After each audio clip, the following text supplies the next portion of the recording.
As we usher in that new school year and full-on back-to-work mode, getting back on a morning routine seems like, in some cases, a pretty huge mountain to climb, but it doesn't have to be.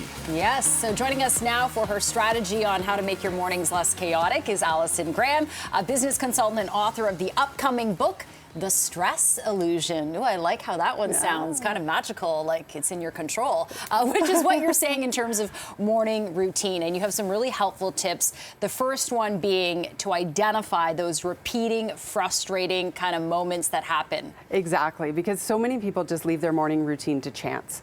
And what I'm saying is, like, what if you just looked at it as if it were a movie and observe, where are those off ramps? Where are the times, the moments of chaos? And you don't want to try to fix it in the morning, right? Because that just, there's nobody wins if there's an argument and you're rushing and late. So what about having a jar, different places, the bathroom, the front door, the kitchen, where you can actually just have Post-it note and like, oh, that didn't work. And you put it in there, and then your family can look at it later and get really creative about how do we stop those repeating moments of frustration. And Allison, I'm guessing you can't fix everything at once, right? There's got to be sort of stages here. I mean, if you kind of fill that jar with a whole lot of notes, you're not going to sit down at dinner that night and go, we'll solve everything. Well, hey, if you can and you can pull that off, please let us know, right? Because no, it's never going to be absolutely perfect. The goal is on time without an argument. And so find those moments where you can be really strategic about how you actually get creative with solving it. So for example, I was talking with someone and he's like, listen, my daughter, she just wants to be on her phone the whole time. I guess the answer is I have to take away her phone. And okay, and maybe that causes another argument. But what if instead, when she's ready and waiting at the door, she gets her phone back? Right. So if she gets ready 10 minutes early, go for it. Like, be creative and figure out what's going to work for your family. Right. It's important to build those incentives because you can't just be, you know, the foreman of your own construction site yelling out commands and no one's listening, right? Which is the issue with young kids, especially. Exactly. And you know, one of my clients, she's like, look, I know exactly minute to minute how my morning routine is going to be, and nobody else in the family is getting on side with us. And we can't expect perfection, but the thing is, it needs to be fixed because when you get to the office, if you're in a bad mood because you're worried about that, like imagine how your performance is going to be impacted, but your children who aren't ready to emotionally regulate and recover from that. And I know there are families who do not understand what we're talking about right now, but I'm seeing it as I'm working with people, it's like this comes up because how you start your day can influence the rest of your day. It sure can, absolutely. No doubt about that. But I'm curious about the title of your book, Allison, The Stress Illusion. Yeah. Because I think for so many of us, stress seems very real, but the title of your book makes it seem like it's kind of a thing, but not a real thing. Almost. It is. Well, there are parts of it that are real, but I believe that how we're taught to deal with stress is fundamentally flawed. And we are trying to ignore the survival stress, the stuff that is real, and we're making life harder than it needs to be with our destructive stress. And the book is really about challenging 20 preconceived notions about how you deal with stress and how we're taught to, so that you can actually be empowered, use it to your best advantage, ride those waves of the toughest times in our life, because let's face it, there are some real issues that are going on, and you know, there is stress, but then let's stop the patterns that are making life harder than it needs to be.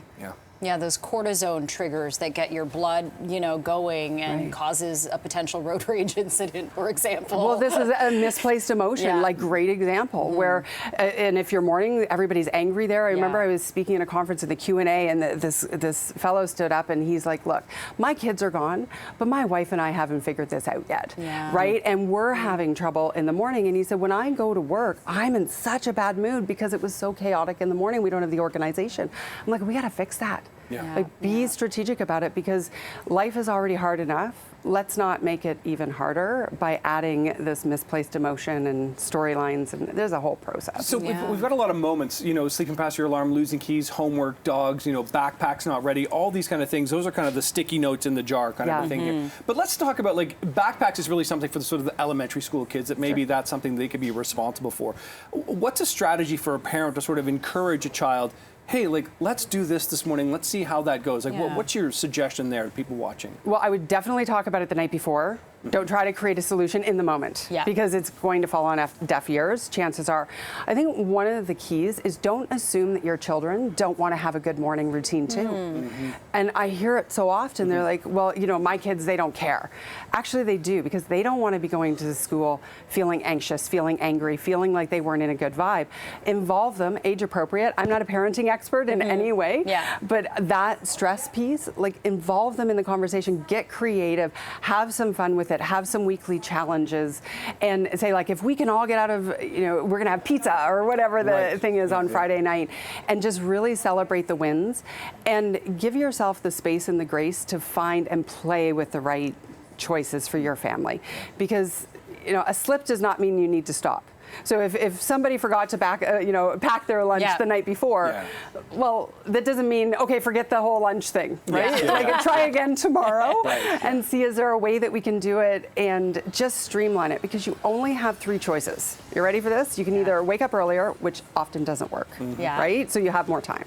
You can do less, which means you have to look at what are the priorities? Should we be doing them the night before? Should we be doing them? But the most impactful way is to streamline what you are doing so that you do it more effectively and in less time and more strategically. And that's where you can have so much fun as a family.